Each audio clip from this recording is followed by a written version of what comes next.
tres, cuatro.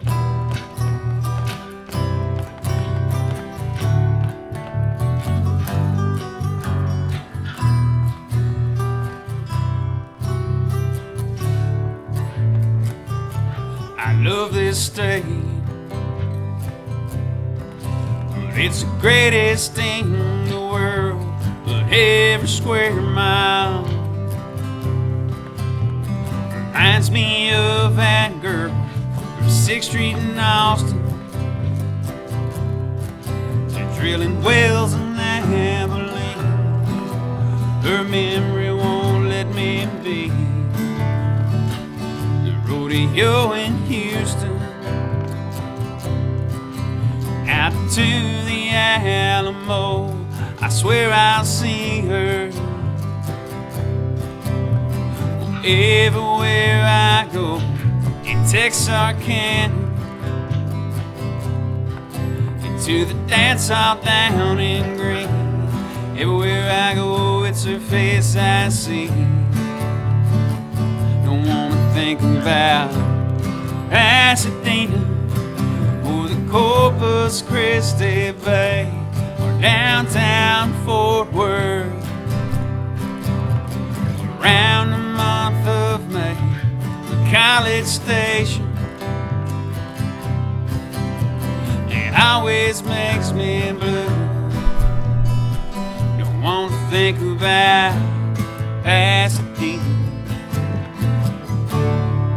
Don't want to think about you.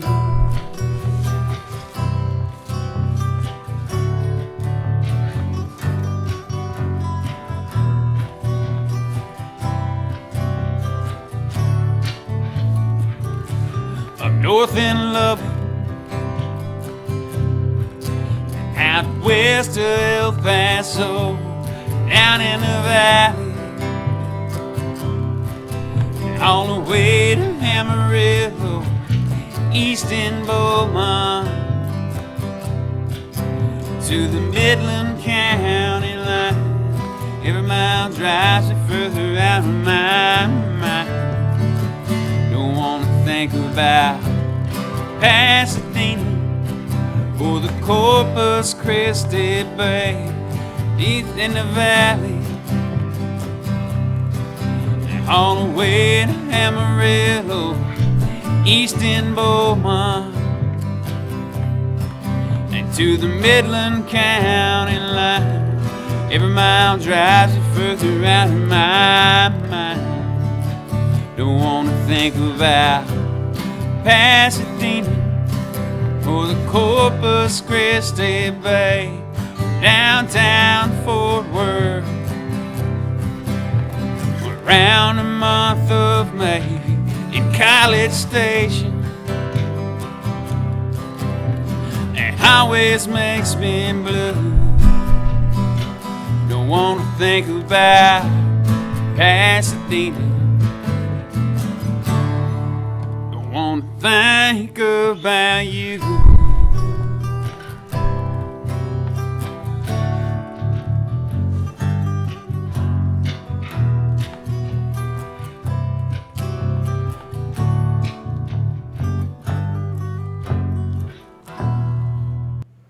Live music is the oldest art form on earth.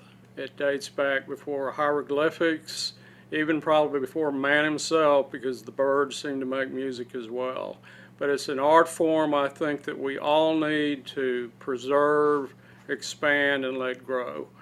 This will be the basis of this show, is to bring together the ingredients that are vital for a live music revival, a continuation of great live music in our heritage. And the three things we're going to have on all the shows, and they are the musicians or the artists, the people that have the brave courage and the great love to have a venue that has a lot of live music, and the music fan that goes out and loves to see it. And I have picked three that I think fill this description perfectly. I want to introduce Mark Ernst, who is the owner of Copperhead Brewery, which is here in Conroe, Texas.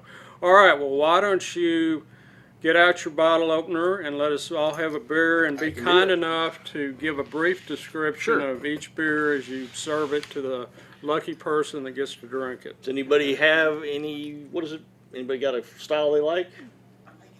You like it all. I like a Bach if you got one of those. I do not have a Bach. I got a brown ale, which is along the lines maybe. I like those. Okay, it's a nice little beer. This is Little Winston. This is named after my son's dog. Yeah. You forgot to mention the dog when you said, what can we expect? Well, yeah, the dog is there a lot. So Yeah, we got a corgi dog, right? yep, it's a corgi. So he's on the label. That's a nice Oh, brown sure ale. enough, it is. Yeah, it's a dark beer, not a heavy beer, but has some nice flavors. All right. Anybody else? I have a Medusa, and my phone's going off. It's not me this time. Medusa is a Belgian quad. It's a very old style of beer, usually originally made by monks. It has fruit notes. It'd be cherry, a plum finish on the tail end. Okay. I have anybody bold out there and brave? I have a Shepherd of Fire. This is a barley wine. This is a big beer. There's a lot going on. It's malty. It's hoppy. It's a big beer. I have. Yep. Yeah. All of her labels are done by a young lady in England. She's pretty wild with her artwork. I have a Copperhead White, which is a Belgian wit beer, on the lighter side, citrusy side. Oh, yeah. You said that earlier. You like the citrus beer. Yep. Yeah. That's brewed with orange peel and coriander, so it's got a nice citrus base to it. I have a barrel aged stout. If anybody's a big stout fan. The, You like the that? host of the show was a big fan. Oh, the host is. So this is our Black Venom, our Imperial Stout that spent about 7 months in Heaven Hill barrels. Well, shoot. The 7 months are over. Yeah, Because it's fixing to be drunk. it's wonderful flavors. If we had to film this segment again, 2 or 3 Barrel, times, see, we might we hold still have you. I have Black Venom. You like stouts? Huh? I like all. You like? All right. Here's our stout. It's an Imperial Stout. It is brewed with real dark brown sugar. Wonderful flavors. Nice beer. Thank you. I'm gonna have a can and bottle, but this is Striker. This is our IPA, a West Coast style IPA. This is our best-selling beer. We make more Striker than anything. Do you do Striker cans only, or Yeah, hoppy beers. We started off bottling, and it got to the point where hoppy beers are better. A can's a better container for a hoppy beer. So we can the hoppy beers, bigger beers, Belgians, big stouts, all go in bottles. So it's just a matter of what's best for the beer as far as packaging. okay? Well, tell us about the last one. Both the cameramen are. We want to keep them sober, so Well, we can. they don't get any. They don't get any. Okay, that's. What do we- And then I see 2 left. They can have that's one after another. the show, right? Yeah, and there's a couple left for them. Yeah. I got to apologize to my Baptist family if any of y'all are watching me drink on camera. He drinks a lot more off camera. Shut up, Craig. To tell us a little bit about Copperhead Brewery, how you got the idea, when it started, and just a general, brief background about it. Sure. So we just celebrated our 4th anniversary. So we've been at it 4 years now. It started out as my son worked at St. Arnold's downtown and got home brewing, and he got very good at it, and he got good enough at it that we thought we should open a brewery. What makes, needless to say, there are a lot of microbreweries. It's a booming, expanding industry that 25, 30 years ago barely existed. True. What makes Copperhead a little different, a little special? We make some beers that most people don't make. We make very big beers, high alcohol beers, big stouts, barrel aged stouts, Belgian beers. We make unique beers. We make beer that is truly natural. We don't add anything artificial. We don't add weird flavors. The flavors are all natural from grains. Fair enough. If you go to Copperhead Brewery, When are you open and where are you located? We are located at 822 North Fraser Street, which is Fraser and Galveston Street. Actually, my address is a little off, but hours we're open during the week, Tuesday through Friday from 4 to 7, and then Saturday from noon to 8. When people go to Copperhead Brewery, what should they expect when they get there? Hopefully you'll find a friendly place, good beer, just happy people. I've noticed, there's some games and some things It is. to I do. got pool, I got foosball, card games, board games. We're kid friendly, we're pet friendly. It's just a good family place to go. Where do you see and where would you like to see Copperhead Brewery go? Well, we're expanding all the time. I mean, our beers are in bars all over Houston. We're in H-E-B, Specs, Whole Foods, Total Wine. So we're getting out there. All right, well, I want to thank you for coming by. Thanks for I have inviting been to me. Copperhead multiple times Okay. myself, and it's a lot of fun. Okay. And I really enjoy the beers. Both have bought them there. Tell the listeners real quick, though, about the new law that was passed by the legislature and how that's going to change Yeah, the craft beer industry. yeah, legislation in the last session passed where I always could. I'm a licensed brew pub, so I could always sell beer to go. You can come to me, try our beers. If you like it, you can take a 6-pack home. What couldn't happen was breweries could not sell to go, which made no sense. So they finally changed that law. So that'll help the breweries around, like Southern Star up the road. They're a brewery. You could go there, you could drink a beer, but you couldn't ever leave with any. So they finally changed that. TABC's slightly getting better, with time. They got some pretty strange laws sometimes. So it's getting better in the beer industry. Okay, awesome. Thanks for coming, everybody. You bet. Give Mark a big Wow. round of applause. You got a free beer out of this. Should we toast here? A toast to Mark. Well, here's to you and Copperhead Brewery. Amen. All right. Dilly dilly. Oh. Oh, there we go. And if All the right. one of the main Power Trio ingredients is the venue. And one of the best music venues I've ever been in anywhere is the Corner Pub that's in Conroe. It's a family-owned corner tavern owned by Leanne Poole, her dad Rodney Poole, and her mom Joyce Poole. It's been open for several years. I'll let her give us the background, but I like it because it has music almost every night. It has really eclectic artists from all over the country. I've seen little bands turn into bigger bands, but it's always about the music. And I think that we frankly need a whole lot more of them. So welcoming Leanne Poole, and my question is, Leanne, just tell us a little about how the Corner Pub started, the inspiration for it, and how long it's been in business. Well, we opened in 2005, August of 2005.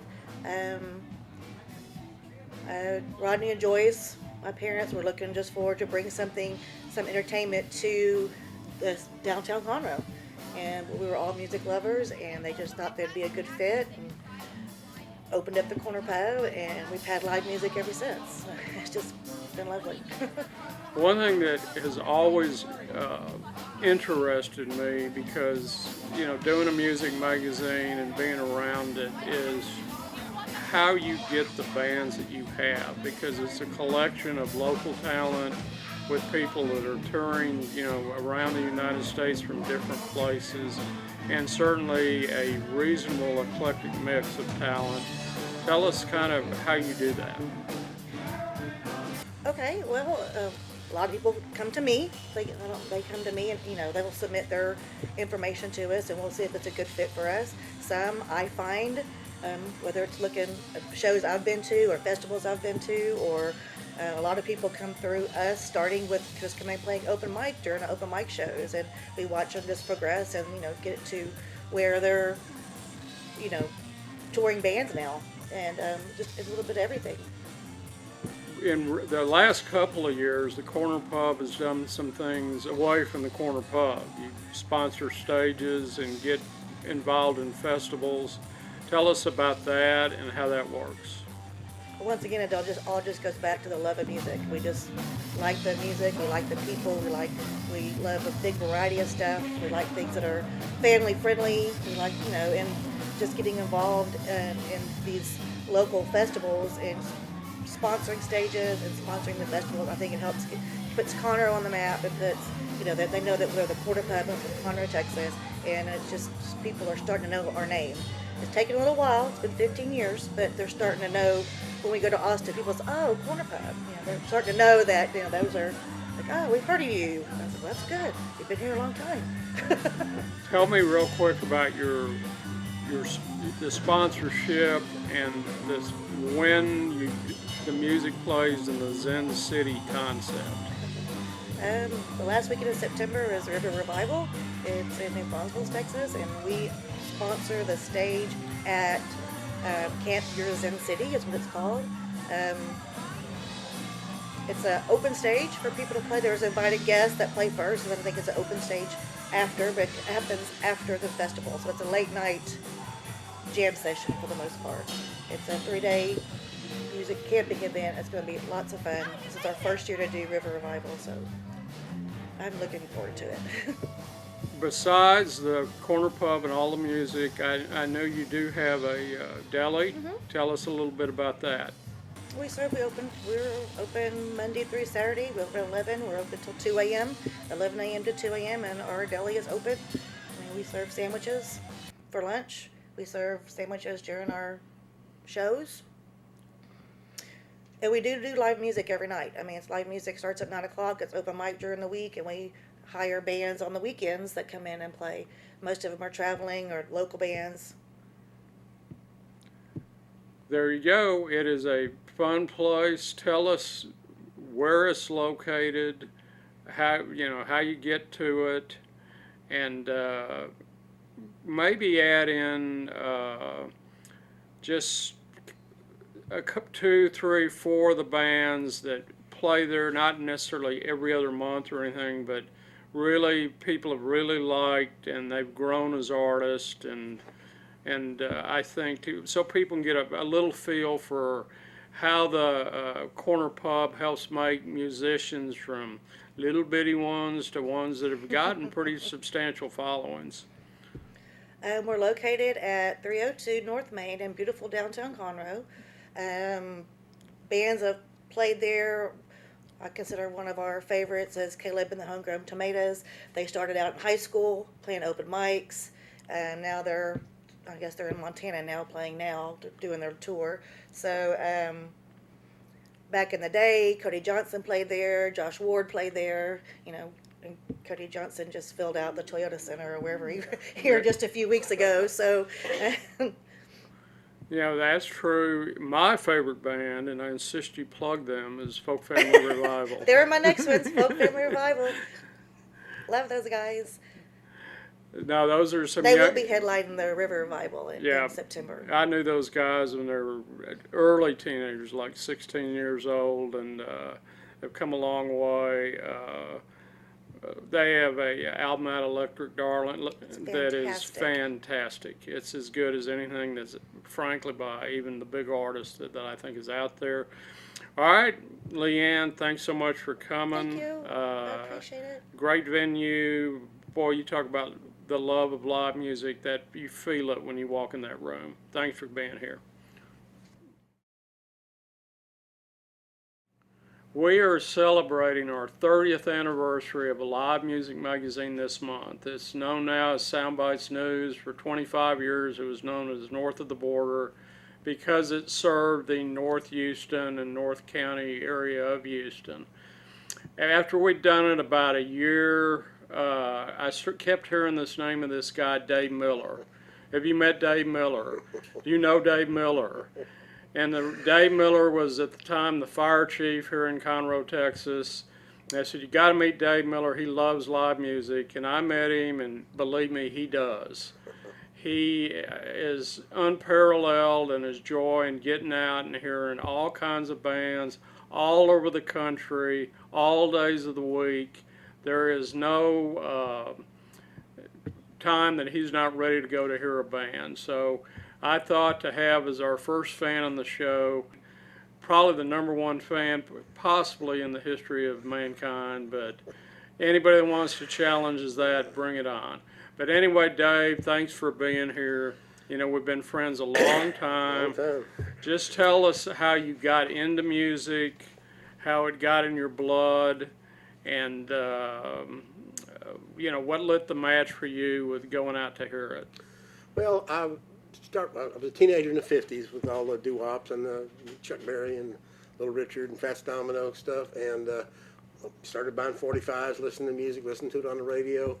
And as I got older, my parents didn't mind me listening to the border radio, where I got to hear a bigger variety of music, a lot of blues and some off-the-wall country stuff that you wouldn't normally hear. And in '56 was the first time I went to hear a live concert. I went to the Coliseum to hear a group of traveling rock and roll stars. And that was the beginning of a long, long deal with me on music. I started playing in a band in 1958 and played in a band from '58 till '65. And we weren't, you know, a great big band, but we played at a lot of local Houston clubs, Cedar Lounge, Jimmy Minuta's Club, Four Palms, just a whole gang. Dancers Den on Telephone Road. No, I'm sorry. Yeah, Dancers Den and on Telephone Road. In my place on Lawndale. I played in Tom Hall at the Log Cabin. But then in '65, I joined the fire department. You know, I was working 24 hours on and 24 off. There was no way my schedule would allow me to. We were playing 4 or 5 nights a week, and so I just couldn't do it. So I quit playing in the band in '65. Then I just became a big music fan. So I went on, and when I was in Baytown Fire Department, me and a guy had a show called Firefighter Hotline. We played music and told jokes and old fire prevention stuff. And then when I came to, you know, after that, I met my wife Peggy in 1979, and we were married 37 years, and we traveled almost 1.5 million miles, driving around the United States, and we saw over 15,000 music acts in 37 years. And people say, there's no way. I said, well, you divide how many days are in 37 years by 15,000, and that's about 5 a week. And I hear 5 bands a week every week now, and I still do. And I'll go to jams and benefits and stuff like that, and I'll hear 4 or 5 bands. So, you know, then hooked up with Craig in '92. I've been doing the music paper for 27 years. We celebrated my 25th anniversary 2 years ago with a big party, and I hope we can celebrate my 50th year with a big party too. So. I guarantee you Pixie doesn't, but let me say this, that you just heard it. If you're out there and think you're a better live music fan than Dave Miller, bring it, and we'll put you on the show instantly. Dave, tell me about some of the bands that you saw that were not that big when you saw them, but that became much bigger later on. Well, Peggy and I used to go to Fitzgerald's, and Stevie Ray Vaughan in Double Trouble. No, that before Double Trouble. It was whatever that was before Double Trouble. Played there every Tuesday night, and we'd be going there, and there'd be like 25 people in there, and Stevie Ray would play, and then he'd come sit with us and drink beer and tell stories. And of course, this is way before he became popular, and I think I'll never forget that as long as I live. And I've met a lot of people over the years that went on to do, you know, bigger and better things. He's really the one that stands out more than anything of all the people I've met. But I've met thousands and thousands and thousands of musicians over the years. And in fact, even now when I go in a bar, I have to ask somebody, who's that playing guitar? And it's somebody I've known for 20 years. And you know, but it all starts to run together after thousands and thousands of people. Why don't we zero in on a singular story that has always fascinated me, and it's been one of my favorites. You've got their shirt on. Tell me about your relationship with the Stone Coyotes. Okay, one day on KPFT, they were playing a song, Church of the Falling Rain, and I said, God, that's good. And I didn't say who played it, so I called them, and they said there was a band called Stone Coyotes from Massachusetts. So I went online, found their website, and ordered 2 of their CDs. And I got them. I said, well, you know, I'm sure they're not going to be all that good. And oh my God, they were good. And so I mailed them a copy of one of the CDs and said, would you autograph this for me? I just love your music. And they actually called me on the phone and said, hey, you know, we're glad to do this and blah, blah, blah. So Peg and I traveled all over the United States. So we went to Massachusetts to Boston to do a show, and after the show, we called the Coyotes, and they said, come over here and we'll meet you for dinner. So we went to a Chinese restaurant in Northampton and Massachusetts, and Peg and I were sitting there, and they walked in the door, and it's just like we'd known each other all our lives. We were hugging and kissing and everything else, man. It was crazy. And we just hit it off so good. So I told them, I said, man, y'all got to come to Houston. So they said, you get us some gigs and we'll come. So I got them a gig at Cactus Moon and Rhythm Room and McDonald's Monkey Duck. And just by calling them, because I knew all the people at those clubs. And so they came down here, and I'll never forget as long as I live. We went to the Rhythm Room on a Thursday night, I believe. It was the middle of the week. And Rhythm Room was pretty good size. It was an old dance hall, Mexican dance hall. And the place was full. I mean, the people standing room only. In fact, the fire marshal wouldn't let any more people come in because there was still line around the block. And I couldn't believe this. This was a band that never played in Houston before. And the coolest thing was when they were playing, that people were singing along to the words of all their songs. And this is a band that they'd never seen before. And so they ended up coming here for the Catfish Festival, 10, 15 years. And they played all over. They played at Borski's and, a lot of places around town here. So, but it was a match made in heaven. We were friends. I'm still talking to them. I got an email from them today. So it's just a really cool deal. I will say this to kind of conclude visiting with Dave, that a lot of times I'm out and about and I'll go to things and I introduce myself and I go, I'm with the Soundbites News, and they go, oh, Dave Miller owns that paper. So he is well revered. I've gone out with him where when we drive in the marquee, it's welcome Dave Miller. So he's well loved, but he's well loved because he loves live music. So Dave, thanks for being on. You're definitely a super fan, and if we had a bunch of you, live music would have no problem at all. Yeah. All right, thanks a lot. Okay.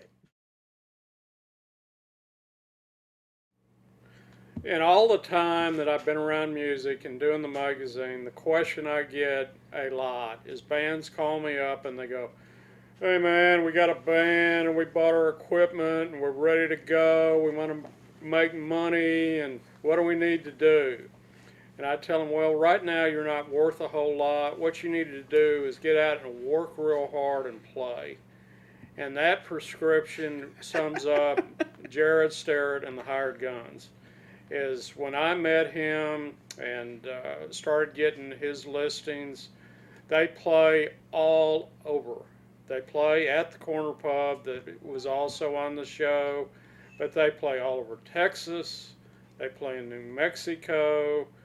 They play who knows where. We'll let Jared kind of embellish that. But what they do is they work hard and they stay busy. And I think that's, like all businesses, that's the number one prescription that you can have.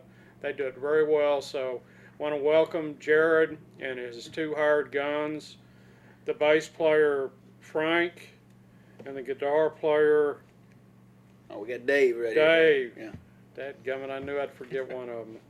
All I had to remember is Frank and Dave, and I couldn't do it. It's all right, man. Dave's not here, man. No, Dave is here. Dave's not here. Dave is here.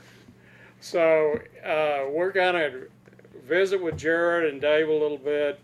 Frank is, interestingly enough, where's Frank from? He's from Conroe. He's from Conroe. I'm from Spain. From where? Spain. Spain. Yes. I mean, He's European. who in the hell has a Very near. bass player from Spain in a country band? That's what I want to know. Don't let him kid you, man. He's lived in Conroe longer than I have. Oh yeah. All right, Jared, tell me a little bit about yourself, how you got into music, and tell our audience about why you chose the genre you chose, and just we want to learn about Jared Starrett. Well, all right, I guess we'll start at the beginning. We don't have 8 days, by the way. Oh, yeah. We weren't going to start 20 years ago. I got a guitar for Christmas I was 18, my senior year in high school. I started learning to play. It took me a year and a half before I'd even play in front of my family.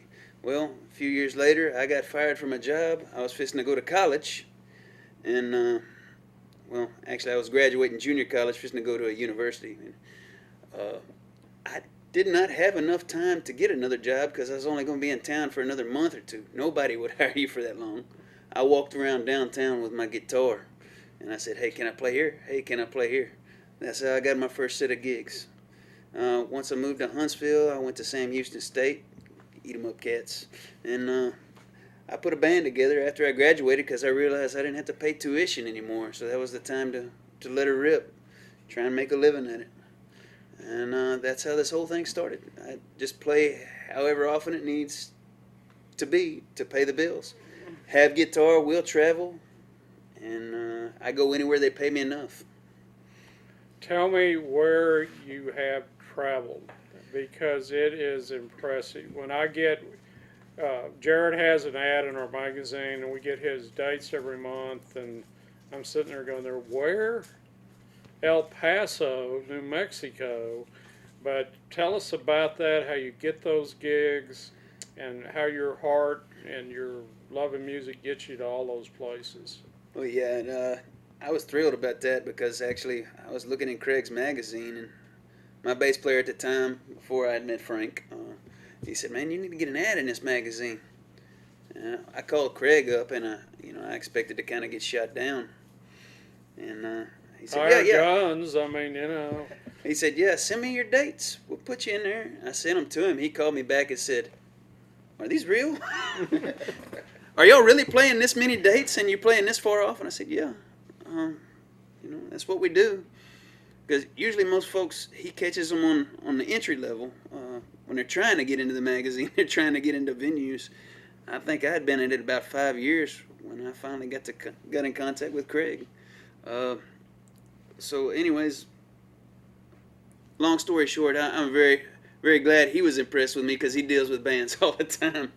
But we've played in Texas, all across Texas. We've played everything that touches Texas: Louisiana, Arkansas, Oklahoma, New Mexico, Old Mexico, and in the Gulf of Mexico on a cruise ship. Of course, the cruise ship also went down in the Caribbean. We played down there. And we played in Colorado and in Wyoming. Southwest, Midwest, Central Plains. And I guess we're technically international. We've done all right in Mexico. well, shoot, you've got Frank with you. So We have not yet set up a European tour. that's probably a big hit. Yeah. If there's any booking agents out there watching this that can book a European tour, let's get in touch. JaredStarrett.com. Get in touch with us through the website. Jared does something, and as an aside, that a lot of bands don't pay attention to, and that's the details. He keeps his information updated on the internet. He's got good promo pictures. He released, 2 albums? Yes, we've released 2 albums and 2 singles on top of that. You have a single that that you actually led the show off, that is off your current album, that's kind of zooming up the Texas music charts. Tell us a little bit about that song, who wrote it, what it's about, and why you chose it to put it out as a single. All right, the story behind this. Of course, y'all been hearing me talk a lot. Dave, this is your time to kick in. Dave brought me this song called Pasadena, and I was probably sitting at the computer looking up venues or places to play, or checking our status on our previous single, figuring out where in the world on the chart it was. Anyways, I was working my butt off. He came in there with some papers, and he said, "Here, what do you think about recording this?" And then he said, "I also sent it to your cell phone and your computer. Take a listen." Because our friend Jeff had written this song several years ago. Jeff Butler of Long Haul, Yeah. Infamy. It's a band I was in Huntsville whenever Jared stole me. So, Yeah, when I first met Dave, he was already committed to another band. He didn't start out with us. He had to join in later on. But I think 10 years you've been playing with this project off and on. oh yeah, constantly now for two years. 2 years straight. Dave, where are you from? Really all over. Madisonville for the formative years, and then met Jared, of course, in Huntsville, going to Sam, and then not going to Sam. But no, like you were saying, Jeff, great songwriter. We'd been in that band and played all over, and Jeff was one that he could take and write any song you'd suggest. You tell him write a song about apples, and he'll come back with something that sounds good. And he just had his heart broken for the umpteenth time. That's where, how do you put it? Where all good country songs come from. Oh yeah, man, you can get 2 good albums out of a single breakup if Yeah. you do it right, man. So, and I told him, time there was and this, if you listen to music, you'll hear it every year. There'll be at least 1 or 2, 3 of those Texas songs that will just hit every single town in Texas, it seems like. And I told him, why don't you write one of those, Jeff? You've been broken up with in every single town in Texas. Why not write a song about it? And so he did, mainly about, at the time, one that was from Pasadena. And he wrote it. We only did like a little acoustic live demo of it. And that's what I gave to Jared. Jared's like, oh, wow, I like this, And that was it. And it took us a little while to figure out the instrumentation, everything like that. I mean, Well, y'all can do as a follow-up, I left my heart in Pasadena. There you go. But no, he wrote another song called "I Left My Heart in Laredo" that we've that yet was to another release. band. So, all right, band. in your genre of music, you go back 20 years ago, and lead guitar was, let's say, slightly more subdued. Now, in the bands I see, you guys you rock. You play the hot leads, and tell me about, who your influence as a guitar player were, and then kind of what you've added to that mix. Well, I don't know. Can I field this one first and then pass it to you? Are you the guitar player, Jared? Well, he's a guitar player, but I was going to talk about the music as a genre being changed. Well, then, all right, you get to do it. All right. Well, It is Jared Starrett and the Hired Guns, so Well, this is your show, so I guess That's you get to right. say. do it. As a genre, what we done, country music changed a lot in the year 2000 when the Texas Music Chart started. You started to hear this shift in 2 ways away from Nashville. One was back to the more traditional country, what you hear in the dance halls and the honky tonks. We call that Texas country. But to the more rock-driven and Texas blues-driven stuff, we call that red dirt nowadays, which is side by side. And that term was coined by a fella named Cody Canada, and he started calling it red dirt, and it just caught on. That actual style originated in Stillwater, Oklahoma. These bands out of Oklahoma were just able to get grouped in with the Texas music, and they were able to go right in there alongside of them. Now it's dang near taking it over. Texas country and red dirt are almost not even separated anymore. Now, if you want to talk about the actual instrument of the guitar, that's the guy. He plays circles around me on the guitar. I could talk about music all day. That's the guitar guy. You talk about, country and how it's sounding more rock, everybody's shredding away and everything like that. And, my influences getting into guitar are much different than over the years how I've shaped my sound. Originally it was Slash from Guns N' Roses, and still a great fan of his. But as you go along and you start to look at, just all the blues players, and then you get into the country players, I can't, if you want me to do a Brent Mason lick, it's not going to happen. That's not really how I play. But if you want me to play something from, Wayland or some kind of Merle Haggard earlier stuff, I'll do it all day. And the great thing, what kind of sets Jared Starrett, and all of us apart from a lot of these acts are we're not trying to do what Nashville's doing, or we're not trying to do exactly what Reckless Kelly is doing. You know, great band, you know, Yeah. and I'm love saying- all their stuff, yeah. but the sound that we've got is more of a kind of outlaw country had kept going into the more modern era instead of kind of getting what's the word? I don't know. I don't know what words you're searching for. Gentrified. We'll go I don't with know. that. We'll go gentrified. Yeah. So Let me ask you where you are today, where you'd like to go, and then I'm going to conclude this with a little historical anecdote that I will spring on you after you've told me where you want Jared Starrett and the Hired Guns to be 2, 3, 4, 5 years from now. Where do I want us to be? I want us to be sitting right here on this TV show, hanging out with you. Well, and that part, it won't be too tough. Well, honestly, I'd like to keep doing what we're doing, but I'd like to be doing it better. While I do love playing the bars and the festivals and the rodeos and the honky tonks and private parties and weddings of our mitzvahs, and you know, like I said, we go anywhere and everywhere people pay us enough. I would like to be doing it a little bit bigger. 5 years from now, I'd like to scale up. I'd like to be playing to 2, 3, 4 times as many people. I'd like the music to be out there for the people. I'd like to be playing bigger venues because the venues we're playing now are not big enough to hold the crowd. That's where I want to be. Fair enough.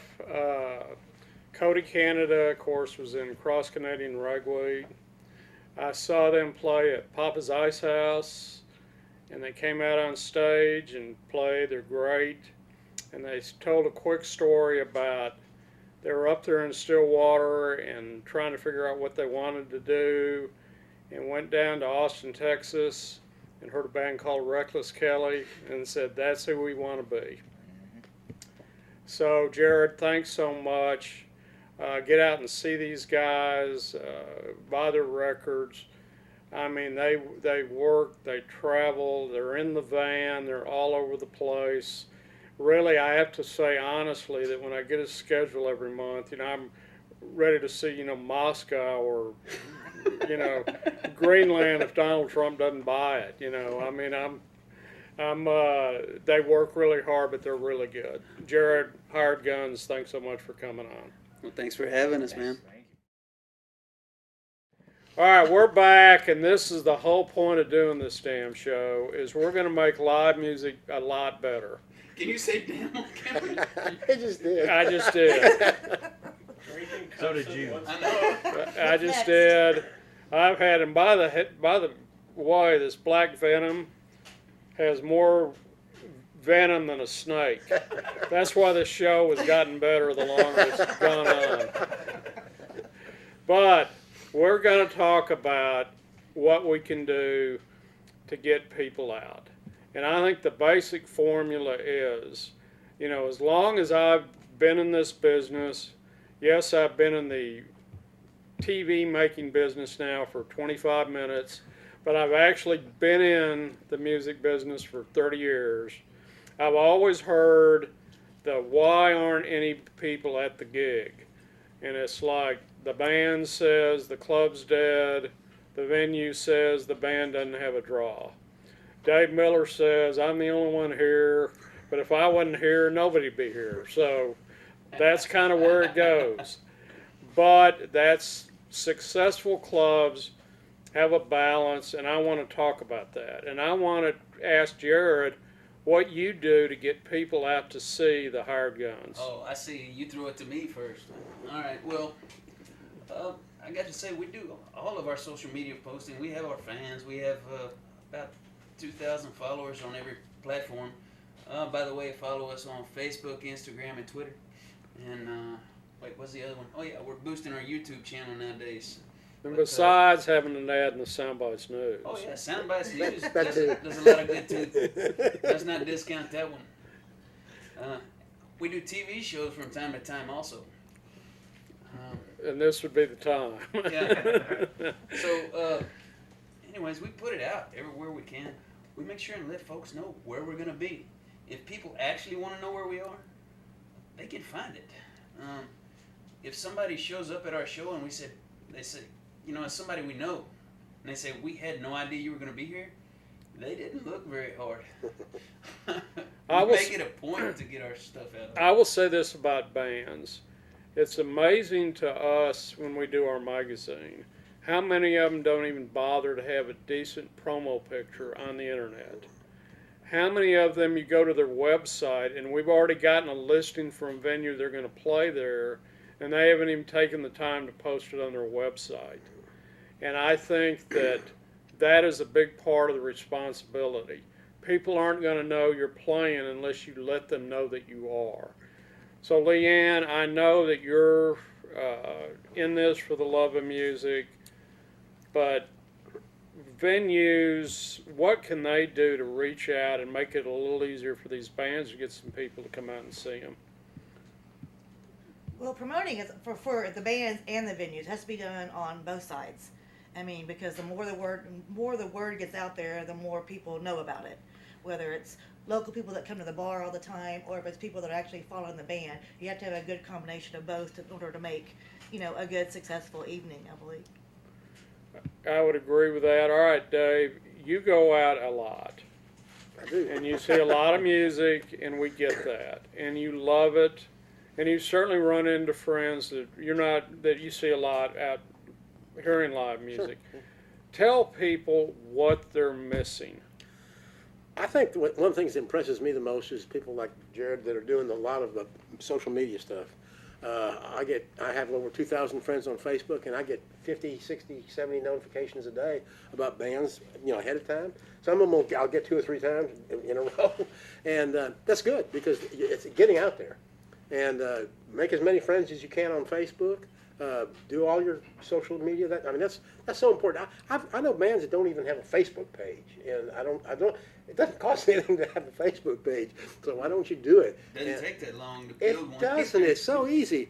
And but he's right about the pictures. It amazes me. I've got a lot of friends. I take quite a few pictures, but I've got a lot of friends that take pictures at these events and post them on their Facebook pages and stuff like that. But they're not going anywhere else. If I was an artist, I would have my picture everywhere. And but building a following, and you've obviously done this, and you're very good at it. But there's I've got a couple of bands I've been seeing lately one's called the Kaleidoscope Project. It's a bunch of kids, and the oldest person in the band is their drummer. He's 25, and the lady that runs the band is named Sadie Williams. She's 21, and the rest of the kids are teenagers, and they're incredible. They play Led Zeppelin as good as I've ever heard it played. And they're building a huge following. And I'll go out to one of their shows, and there'll be like 400 or 500 people there. These kids just been playing for a year. And another one is Shovelhead Runway. It's a classic rock band, but they put a lot of energy into their shows and stuff. And people just say, "Oh, I love these guys. I love these guys." And I'll go to another venue to see them, and those people will be there too. So that's what I think is important. Is get like you said, get it out there.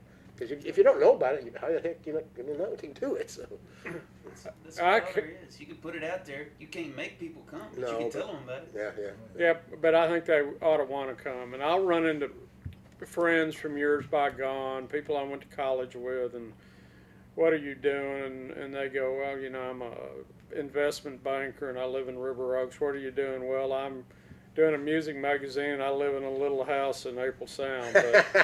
But that's just kind of how it rolls. But they say, I haven't been out to a bar in years and to hear a live band, and I go, you're missing a lot. It's a lot of fun. They're really good. It's a great night of entertainment. One thing I hear is more than the alcohol part of the equation is the smoke. It's surprising now how many venues, both by ordinance and by choice, are smoke-free. The corner pub, I think from the day y'all opened, has not allowed smoking in the venue. You can go outside and they have a little area. Sure. But that's not a reason not to go. I think kind of an easy way to segue back in. There are good cover bands like Dave talks about. Tribute bands are really big now. Like if you like Led Zeppelin, Fleetwood Mac, there's a band already gone that does Eagles music that will have several hundred people show up to hear them play. But the essence is the new music, the original music. It's out there, it's fresh, and there's so many ways you can hear it now, as opposed to the old George Carlin joke about, well, I'm going to play the song my boss told me to play. You now can go out and you can hear a lot of music and decide on your own what you like, and then you can find that music, get it very inexpensively, and become actually your own music station, playing what you like for your own ears. So I want to thank everybody that tuned in to the first episode. We're going to have a premiere party that will be in mid-September, excuse me, at Famous Stages, which is down in Houston. I'm going to have information in our magazine about this. I'm going to have, we have a Facebook page too, and we'll post that, and we want everybody to come out and hear it. But we're going to do these starting off probably with one a month for a couple of months. Try to get it down to weekly. But tune in, use our platforms, which are Channel 21, Preview TV. We're going to have a Roku station. We're going to have a YouTube station. Watch the shows, enjoy them, but more than anything else, get out and see some live music and drag a buddy along with you. Thanks for tuning in.